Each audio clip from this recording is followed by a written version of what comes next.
The word skewness basically refers to the lack of symmetry.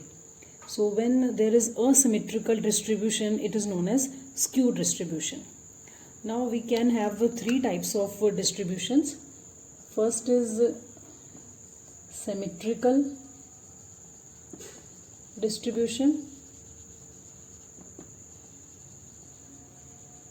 Symmetrical distribution, it is a distribution in which mean is equals to mode is equals to median.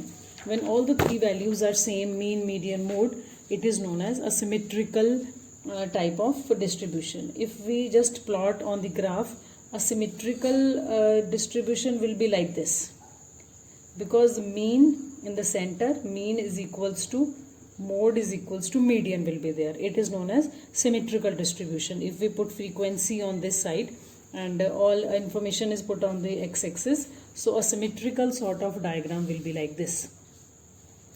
Now second type of distributions can be positively skewed distributions.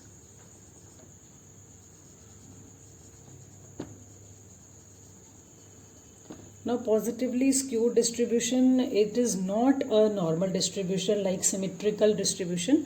So it is not a normal distribution, rather here the tail will be on the one side.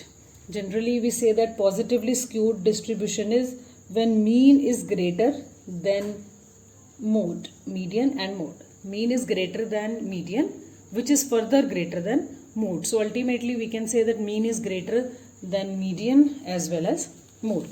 So if we try to plot a graph of positively skewed distribution, it is generally like this. It will be like this. It will be skewed on the one side. So we can say that in the center, generally which is the center of the line, here it will be median. Mean will be on this side and mode will be on this side. So it is an example of positively skewed distribution. Now third type of distributions can be negatively skewed distributions.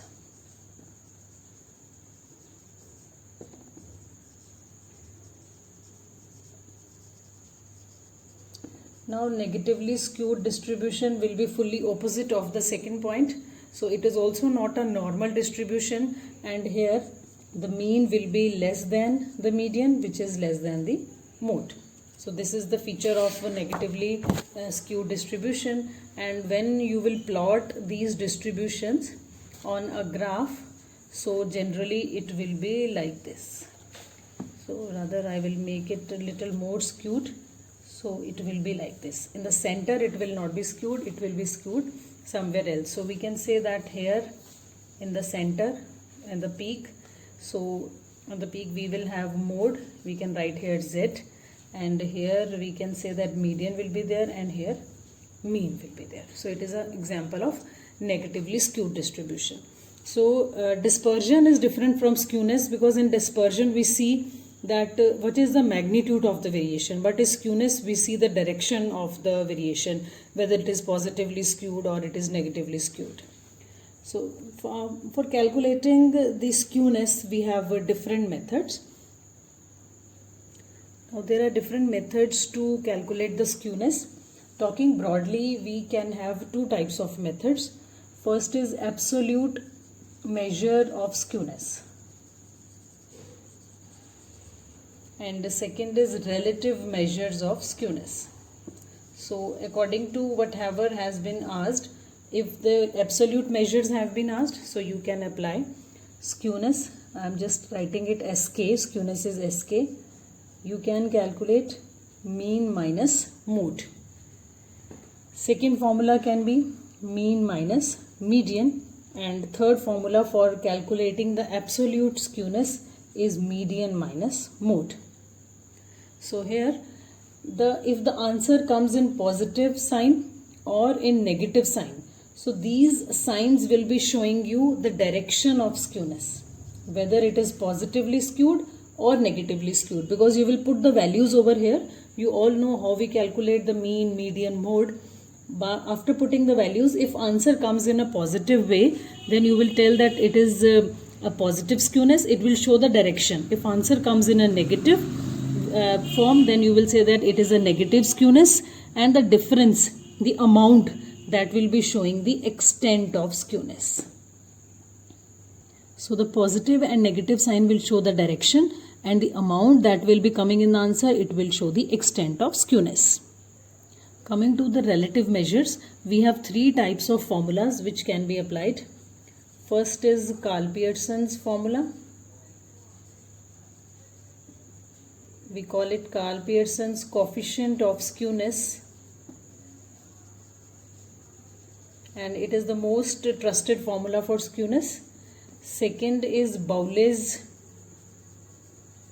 coefficient of skewness, and the third is Cayley's coefficient of skewness. So these are the name of the authors who have proposed their formulas.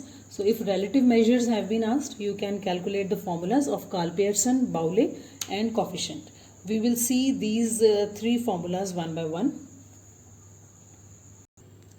So the first formula for relative measure of skewness was Karl-Pearson's coefficient.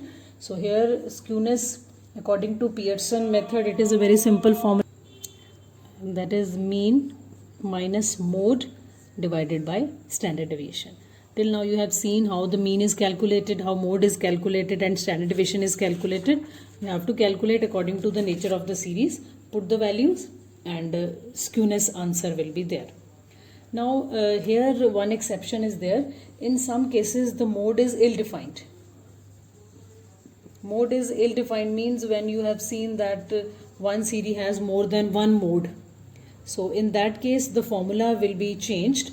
Here the formula, Karl-Pearson's formula for Pearson is 3 mean minus median divided by standard deviation.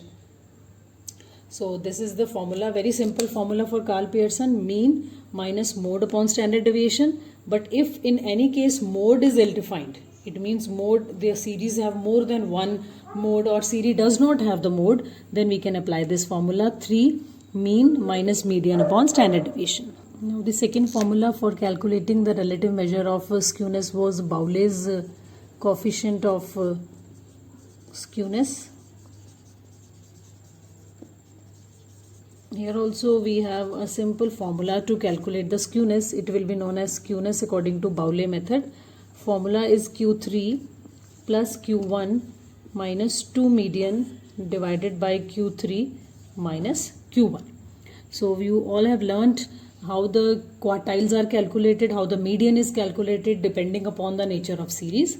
We will calculate Q3, Q1 and median, and if this formula can be applied for the purpose of calculating Bowley's coefficient of skewness. The third formula for the purpose of calculating the relative measure of skewness was Cayley's coefficient of skewness. It was given by Professor Cayley. So it is known as Cayley's coefficient of skewness. Here the skewness is calculated like this, skewness from Cayley's formula. The formula is decile 1 plus decile 9 minus 2 median divided by decile 9 minus decile 1. Or we can use another formula also, percentile 10 plus percentile 90 minus 2 median divided by percentile 90 minus percentile 10. So any of these two can be applied. If you can easily calculate deciles, apply this formula. If you are okay with percentile, you can apply this formula. And any of these two methods will be giving you the similar answer. So you all know how we calculate deciles and percentiles, and just according to the nature of series we will calculate D1, D9, or we will calculate D10 and D9, P10 and P90, and median is also required. So with this you can just calculate coefficient of skewness according to Cayley's method.